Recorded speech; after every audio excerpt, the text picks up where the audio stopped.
Muy buenas, bienvenidos a otra edición más de Opinión Libre. El día de hoy, miércoles, tenemos de invitado al doctor Víctor Zamora Mesía, ex ministro de Salud y especialista en salud pública. Con él tocaremos el tema la salud pública nacional, para lo cual vamos a invitar.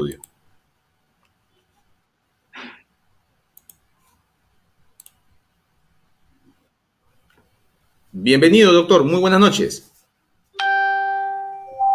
¿Qué tal? Muy buenas noches, Julio. Encantado de estar en tu programa. Muchas gracias. Un placer tenerlo por acá.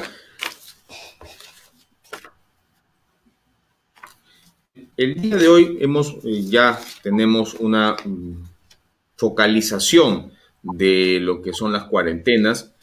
¿Qué opinión le merece a usted el tratamiento que está haciendo este gobierno de transición al respecto de la situación que nos ha tocado vivir a nosotros en este siglo XXI? ¿Cuál es su opinión al respecto de cómo está llevando el gobierno del señor Sagasti esta pandemia? Bueno, la opinión ya la he vertido en varias oportunidades a través de mis redes sociales y en entrevistas que se me ha realizado. Creo que las medidas que se han tomado tienen dos características. La primera es que se fundamentan en un diagnóstico realizado por el actual ministro de Economía y Finanzas, el señor Waldo Mendoza, quien en octubre del año pasado afirmaba de que era imposible tener una segunda ola. Y ha actuado en concordancia.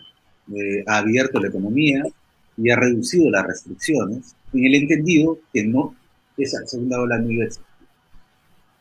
En segundo lugar, el gobierno también, cuando empezó a haber un cierto rebrote de casos, primero tardó en identificar que se trataba de una segunda ola, y en segundo lugar, las medidas han sido tardías, tímidas e incoherentes. Tardías ciertamente para la región del norte, especialmente para Piura, tibias, porque en el caso de Lima prácticamente las medidas que se tomaron no tuvieron ningún efecto, e incoherentes debido a que no se entendía por qué en lugares que estaban ciertamente considerados en alza, podían la gente viajar de un lugar a otro. El día de ayer se ha tomado un golpe de timón, se ha desestimado esa teoría de que no iba a haber segunda ola, se ha totalmente interiorizado el hecho de que es una segunda ola y se han tomado las medidas que corresponden, porque el número de casos ciertamente ya ha desbordado tremendamente los servicios de salud.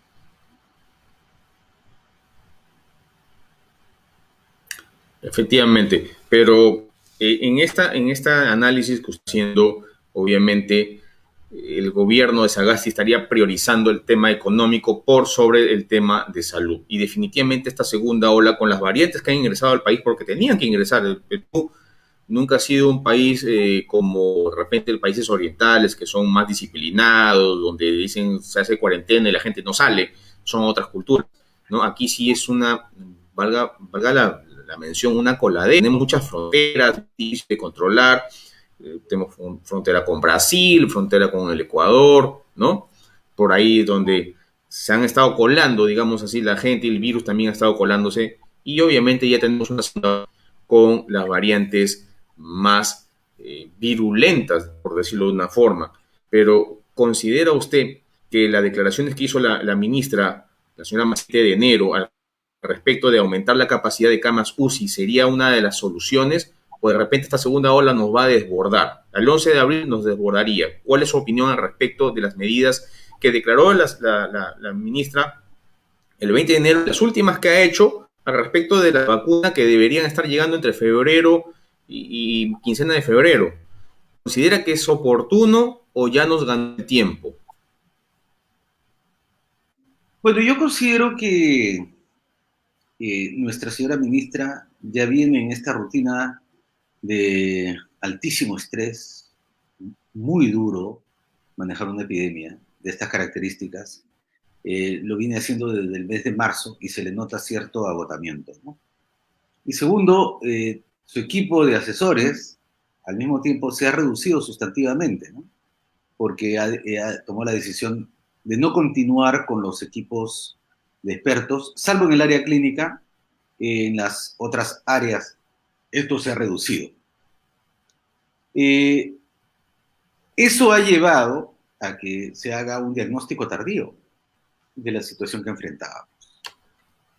Y el diagnóstico conlleva las medidas que hay que tomar en concordancia. Por ejemplo, para el mes de diciembre y enero, una importante cantidad de camas de hospitalización había dejado de operar y una importante cantidad de trabajadores habían dejado de ser contratados por el Ministerio de Salud para operar en esos hospitales. Porque se hablaba básicamente que ya la epidemia había terminado y por lo tanto ese personal y esos hospitales temporales ciertamente no eran necesarios. Hoy día estamos volviendo a montar esos hospitales y volver a contratar todo ese personal. En segundo lugar, tampoco se tomó en cuenta de que el límite máximo de la capacidad de crecimiento de las unidades de cuidados intensivos era 2.000 camas. Y habíamos, por ejemplo, en mi gestión, se había llegado a 1.700 de ellas. Y hemos logrado incrementarlas progresivamente hasta 1.850, casi 900. No se llega a las 2.000 porque hay personal que ha fallecido, ha enfermado. Entonces, si uno no toma en cuenta que no tiene los recursos humanos y los hospitales, y tampoco tiene capacidad para crecimiento de la unidad de cuidados intensivos, tiene que concentrarse en reducir el contagio. Pero lamentablemente el contagio no se detuvo. No se detuvo por lo que justamente tú señalas. Tenemos una nueva variante, tenemos totalmente abierta la economía, tenemos totalmente las medidas restrictivas de movilidad eliminadas, por lo tanto la gente se mueve mucho. Teníamos las fiestas navideñas que generaron estos encuentros entre las familias, amigos, y también tenemos el agotamiento pandémico. La gente ya también está agotada de las restricciones, limitaciones que le han señalado. Todos esos factores han conllevado a lo que estamos viviendo el día de hoy. Una segunda ola masiva y que está golpeando, a diferencia de la primera ola, de manera diferente. La primera ola nos bajó del norte hacia el sur, lo que nos permitió tener cierta maniobra. Hoy día no. Hoy día la segunda ola está golpeando a todo el país de manera uniforme, lo que genera, por supuesto, rápidamente el incremento de los fallecimientos, ¿no? Que el día de ayer han pasado de la cifra de 200, han llegado a 220 fallecidos nuestros compatriotas en nuestros hospitales. Sí, efectivamente, se van por mayor de 190 fallecidos por día. Eso es justo lo más peligroso. No se trata porque esta variante no sea más letal, se trata que tenemos el sistema colapsado. Ya hay regiones donde ya no hay disponibilidad para atención, la gente se está muriendo aún con el oxígeno porque no tiene camas UCI en algunas regiones, y en otras falta personal. El caso de Lambayeque, donde me encuentro, tenemos camas UCI, pero no tenemos personal para que las puedan monitorear. Ese es el problema. Ahora, con respecto a las camas UCI que usted me estaba mencionando, si bien es cierto, se llegó hasta 1.786, tengo la data aquí, con las declaraciones que hizo la ministra de que iban a traer más o menos 808 ventiladores más durante estos meses, ¿no? Llegaríamos a 2.594 camas UCI a nivel nacional. Si bien es cierto, la tercera parte del país está en Lima, me imagino que van a concentrar la mayor cantidad de camas ahí, pero ¿qué pasa con el resto del territorio? 2.594 camas UCI en total, ¿es suficiente para el país o se necesita 4.000 camas UCI a nivel nacional? ¿Qué opina usted al respecto sobre estas medidas? ¿Qué opina también al respecto de la declaración que hizo la señora María Isabel León de la CONFIEP, donde menciona que ella cree que no se debe repetir lo que no funcionó y más bien invita a que sigan haciendo las cuarentenas focalizadas inteligentes? ¿Qué opiniones tiene al respecto? Yo creo, bueno, tu pregunta tiene dos partes, ¿no? Una está en relación con reducir la mortalidad, y reducir la mortalidad se refiere a mejorar la hospitalización, a mejorar el acceso a oxígeno en general en los distintos niveles del sistema, hasta las camas UCI. Nosotros tenemos 700 intensivistas en el país, no hay más. Así tengamos 5.000 camas UCI, que es lo mínimo que necesitaríamos para operar un sistema más o menos decente. No tenemos el personal para hacer operar 5.000 camas de unidad de cuidados intensivos al mismo tiempo. El ingreso de cerca de 800 a 1.000 ventiladores que van a ser entregados en estas próximas semanas, muchos de ellos van a servir para reemplazar los equipos ya desgastados, malogrados o en reparación, que durante la primera fase han sido utilizados intensivamente en todo el país. La capacidad de expansión, si bien es cierto, se podría realizar, se tendría que hacer con personal no calificado como intensivista o emergenciólogo. Tendría que ser con personal entrenado mínimamente para operar una UCI, con lo que ello significa en términos de mortalidad. Una cosa es que, aquí Julio, nadie quiere que tú llegues a una unidad de cuidados intensivos, pero si en todo caso un familiar, un amigo, un colega, un vecino llega a unidad de cuidados intensivos en Lambayeque, cualquiera quisiera que sea tratado no solamente con el mejor equipo, en las mejores condiciones, sino por los mejores profesionales. Lamentablemente, esos profesionales entrenados en esta área son escasos en el Perú y todos están concentrados en las grandes ciudades. La segunda parte de tu pregunta tiene que ver con las cuarentenas. En las cuarentenas, efectivamente, nosotros tomamos la decisión en la primera fase de hacer una cuarentena generalizada, total. ¿Por qué? Porque teníamos 100 camas UCI. Teníamos solamente 3.000 camas de hospitalización. La cuarentena total es falso que no haya servido. Sirvió para dilatar o hacer menor la enorme ola que nosotros íbamos a afrontar, lo que se denominó el martillazo. Una ola que iba a ser aproximadamente de 10 metros, la logramos bajar a 7 metros, 6 metros. Pero igual era una ola inmensa, de 6 metros. No de 10, no de 11. Entonces, no es verdad que no haya servido, sirvió para reducir el tamaño de la ola. La ola fue grande y golpeó durísimo. Lambayeque es testigo de ello, no tengo que hacer más referencia, de que los servicios se colapsaron rápidamente. Pero hay un tercer elemento, Julio, que tiene que ver con la gobernabilidad. Hoy la segunda ola golpea el Perú y golpea a Lambayeque sin gobernador regional. Y se necesitan autoridades legítimas, autoridades fuertes, autoridades que puedan ser convocantes, que puedan dirigir, liderar la región. De otra manera, va a ser bien complicado poder organizar a la comunidad, organizar la respuesta frente a lo que es las nuevas medidas de cuarentena. De cuarentena ya sea focalizada por territorio, por edad, por actividad. La señora María Isabel León se equivoca. En el Perú ya hemos hecho varias formas de cuarentena inteligente. Lo hemos hecho por edad, hemos prohibido la salida de las personas mayores de 60 y también hemos prohibido la salida de los jóvenes, especialmente de los adolescentes.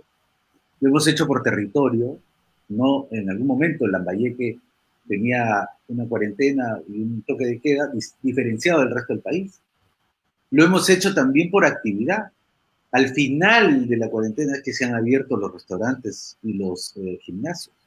No es cierto que no se haya hecho, se ha hecho y hoy día tenemos que volver a hacerlo de esa manera.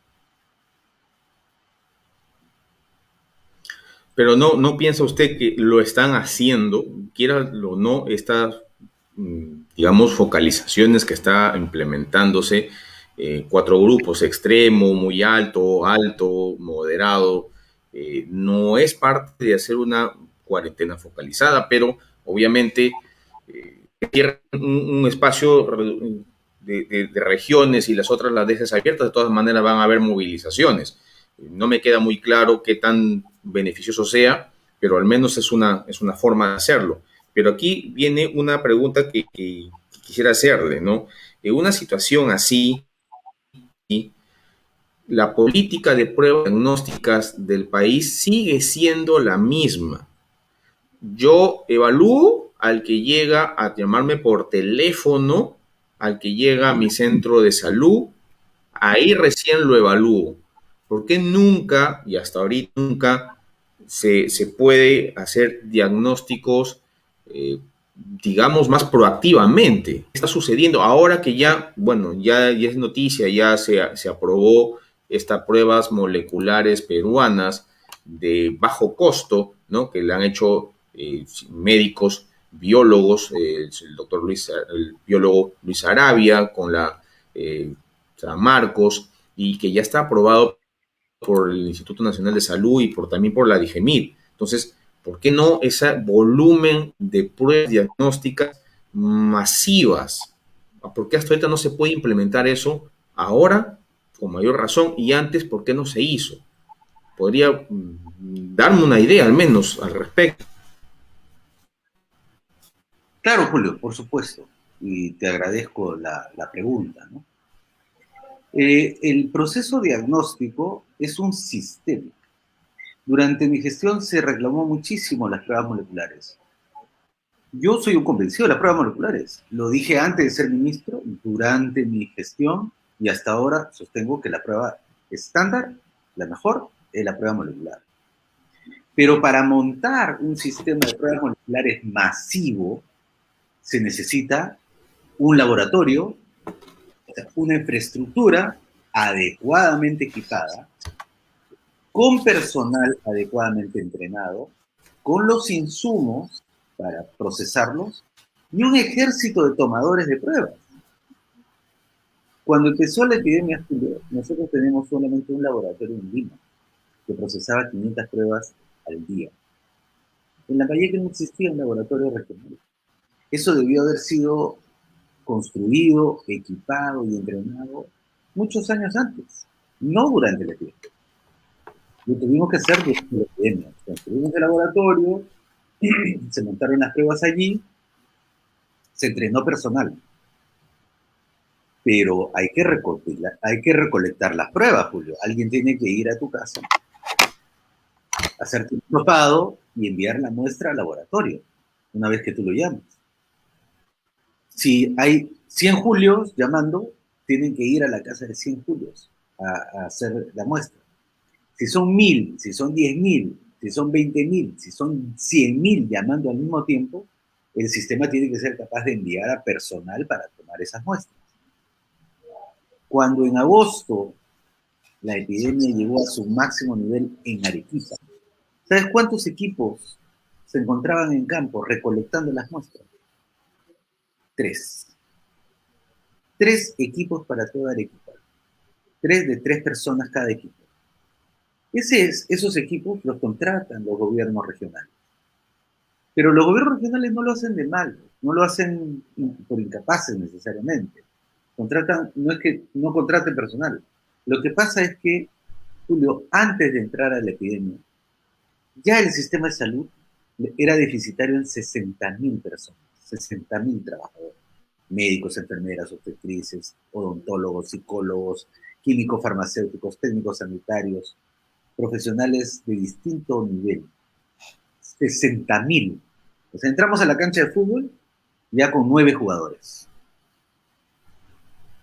Vino la epidemia y cerca del 40% de nuestros profesionales tuvieron que irse a la casa. Mayores de edad, obesos, hipertensos, diabéticos, trabajadores de la salud a sus casas. No se nos vayan a morir en los establecimientos de salud por esa condición. Nuestro equipo, que ya era de 9, bajó a 7. Y esos 7 se concentraron, ¿en dónde? En los hospitales, donde la gente llegaba por cientos. No le podíamos decir a esas personas que llegan a los hospitales enfermos por cientos, espera un momentito, estamos en el campo tomando pruebas. Entonces es una manta corta, o nos cubríamos la cabeza o nos cubríamos los pies, pero no podemos hacer las dos cosas en un sistema como el nuestro, chiquito, muy pequeño. No se puede. Incluso si uno comprase mañana, como tú bien dices, San Marcos ha hecho el desarrollo tecnológico del año. con las pruebas moleculares, dispuestas para todos, pero se necesita personal que salga a hacer las pruebas. La misma cantidad de personal que se necesita para nuestras unidades de cuidados intensivos, la misma cantidad de personal que se necesita para el primer nivel de atención. Julio, tú habrás escuchado eso en varias oportunidades. Se cerró el primer nivel de atención. Un error.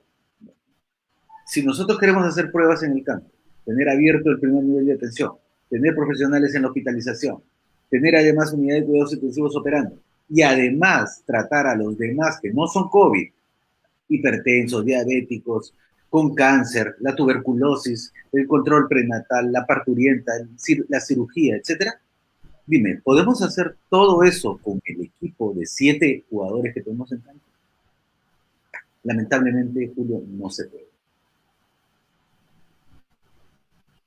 Muy bien, de ser así, aquí viene la siguiente pregunta, ¿no? O sea, aquí tenemos un problema de salud. Si bien es cierto, ya conocíamos, porque esto no es novedad, no es que esté pasándonos ahorita. Nuestro sistema de salud ya viene colapsado mucho tiempo, desde el 90 y antes del 90. Si yo ya sé eso, ¿por qué no se planteó una reestructuración del sistema de salud? Tal vez hubiera sido mejor, ¿no?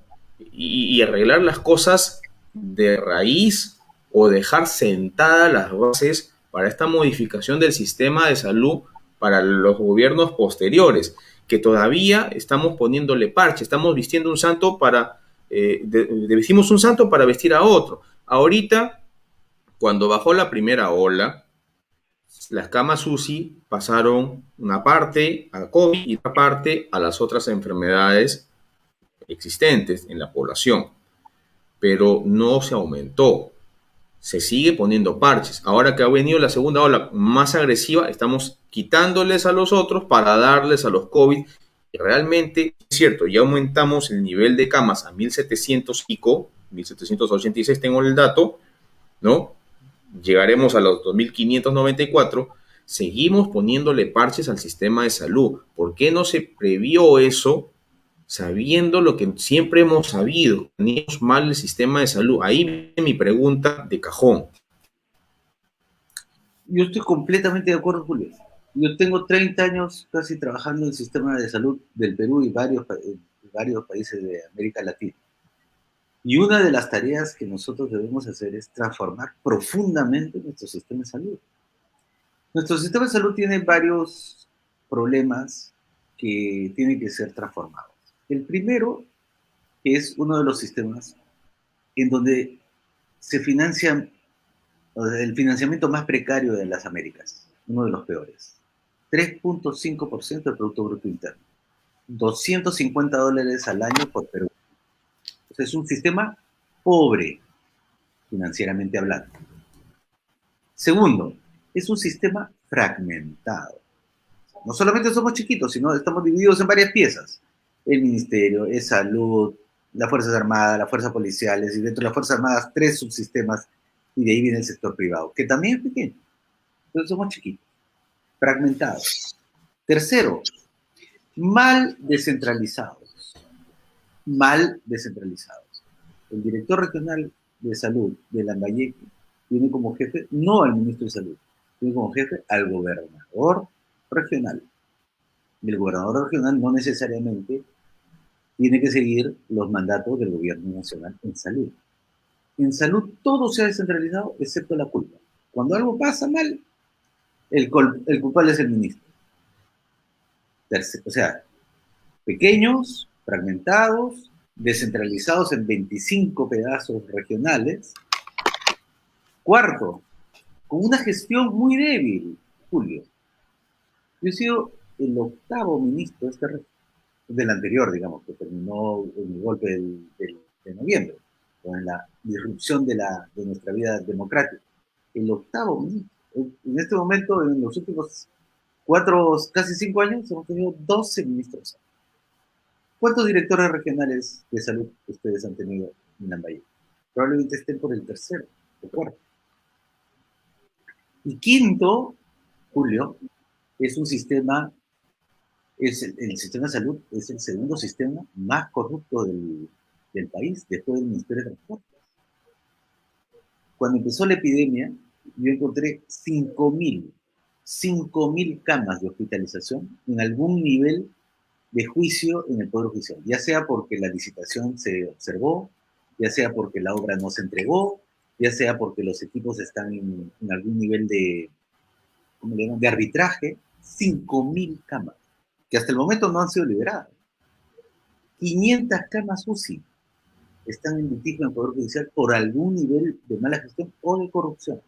Entonces tenemos 5 males: chiquitos, fragmentados, pésimamente descentralizados, una gestión muy débil, la gestión pública, y finalmente la corrupción. ¿Se debe transformar eso? Por supuesto. Durante mi gestión, no sé, Julio, si tú recordarás, en cada oportunidad yo he mencionado Sistema Único Público de Salud, juntar a todos. Segundo, aumentar el financiamiento de la salud. Yo he dejado el presupuesto de este año. Es el presupuesto más grande del sector salud de los últimos 10 años. Y probablemente el presupuesto más grande histórico, porque ya tenemos que ver. Aunque creció, tampoco es suficiente para las enormes demandas del sector. Y también he reclamado y he propuesto de que la descentralización del sector salud debe ser revisada completamente, porque no podemos enfrentar una epidemia o un fenómeno similar teniendo un ministro de salud del Perú, que es ministro de salud hasta el cruce de la avenida José con la Marina, antes de llegar al Callao, porque ahí vamos a encontrar otro ministro de salud, que es el ministro de salud del Callao. Así es nuestro país, Julio. Efectivamente, tú tienes razón, hay que transformarlo, pero durante la epidemia hay que trabajar con lo que hay. Entonces estaríamos condenados a seguir poniendo los parches. ¿A quién le correspondería, si esto fuese así, a quién le correspondería de a partir de ahora hacia adelante? ¿A este Congreso hacer esos cambios? ¿Le correspondería a esta presidencia, que sabemos muy bien que no está para eso, porque simplemente está para una transición democrática lo mejor posible?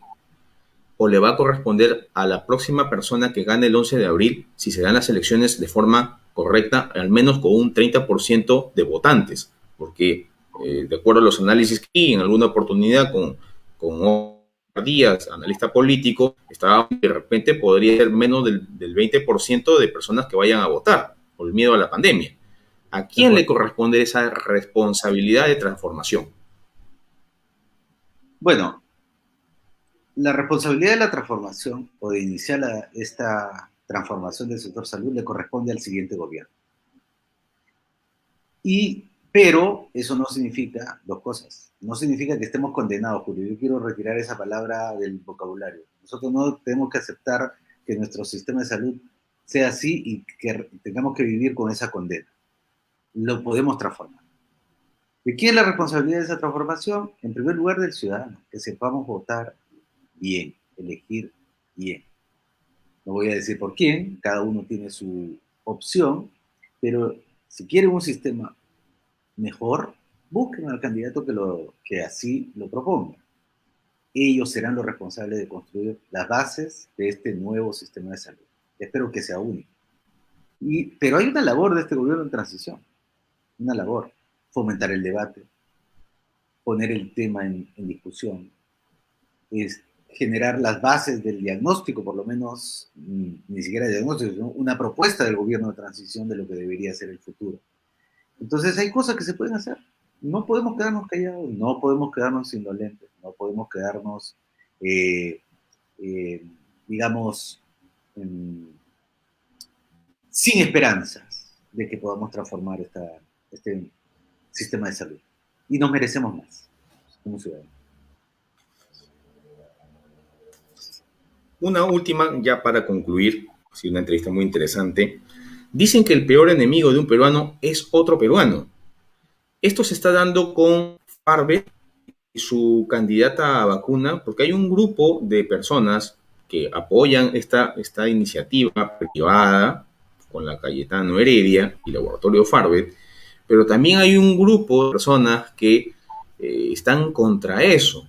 Y no se ha visto mucha participación del gobierno del Perú apoyando a esta iniciativa privada. Si bien es cierto, el apoyo ha sido mínimo, el Concitec creo que ganaron una partida de 215,000 soles, que para ser sinceros, para una es muy reducida, versus en otras latitudes, Estados Unidos, Europa, los gobiernos sí han apoyado las iniciativas privadas para el tema de la vacuna. ¿Por qué aquí?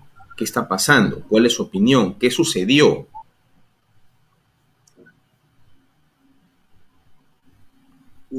Julio, te vuelvo a repetir, ¿no? Nosotros somos un país con recursos escasos, hay que orientar las prioridades, y se apoyó a Farvet en lo que se le podía apoyar en ese momento, con el trabajo coordinado con el Instituto Nacional de Salud. Una forma de apoyar, aunque no lo crea Julio, sin recursos, es por lo menos no poner trabas, ¿no? Por lo menos que no tengan ninguna dificultad en desarrollar sus ideas. Ya si le puedes poner dinero, mejor. Y eso es lo que se hizo con Farvet. Se le acompañó con el Instituto Nacional de Salud, a la Asociación Farvet con Cayetano Heredia. Un apoyo humilde, cierto, pero apoyo. Lamentablemente, en el camino, las prácticas dejaron de ser ya unas prácticas de respeto de la institucionalidad y de la norma. Cuando el empresario, la parte empresarial de este desarrollo, eh, que es básicamente el doctor Fernández,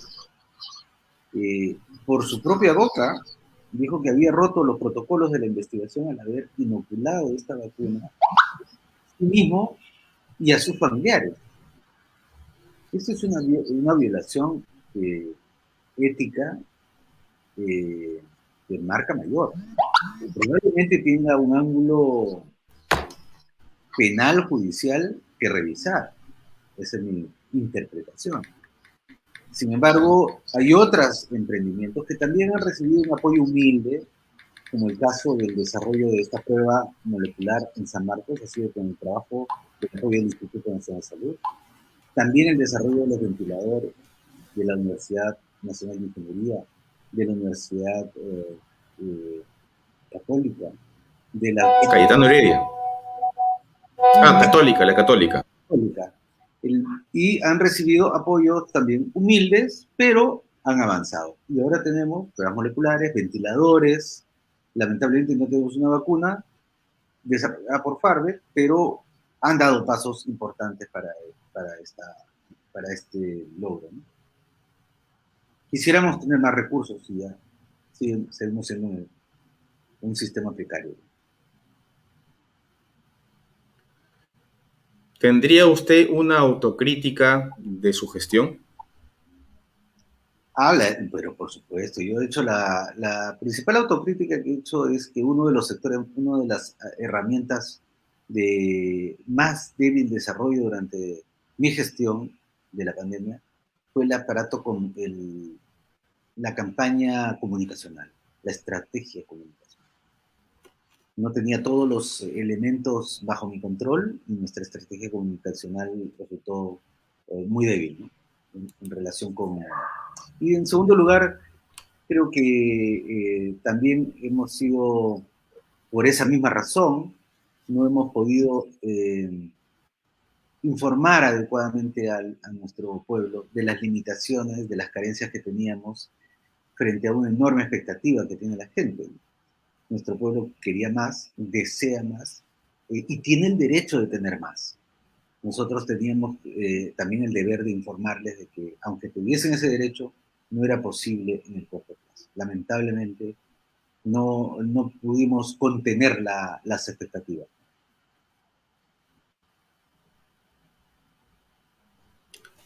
Muy bien, doctor Víctor Zamora, ha sido un placer tenerlo acá y que hayamos podido conversar sobre estos temas que son para los públicos seguidor y obviamente espero tenerlo más adelante en este mismo espacio. Le agradezco su participación el día de hoy. No, Julio, yo te agradezco a ti y por supuesto un saludo a todo Lambayeque. Espero que este momento duro que estamos viviendo pase pronto y que no nos queda otra herramienta a nosotros en las familias, hacer nuestra autocuarentena. Nuestra mascarilla, ahora doble, usar doble mascarilla, y si es posible N95 o KN95, porque este virus es más contagioso que el anterior. La distancia, si es posible, de 2 metros, ya no de 1,5 metros, 2 metros. No salir, no salir. Y organizarse en la comunidad. Conseguirse un pulsioxímetro para el barrio, para el edificio, para la zona donde vivan. Pongan un letrerito aquí, pulsioxímetro, para que el barrio sepa dónde poner, medirse la oxigenación y, de ser posible, organizarse para tener un lugar para oxigenarse en la comunidad. Yo creo que organizarse es una salida, ya que no vamos a poder recibir todo del Estado. Muy bien, doctor, muchas gracias, un placer. Muchas gracias.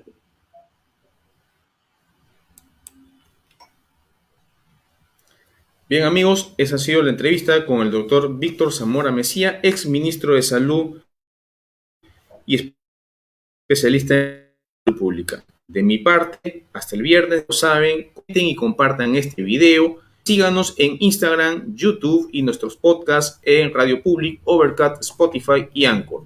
Hasta entonces.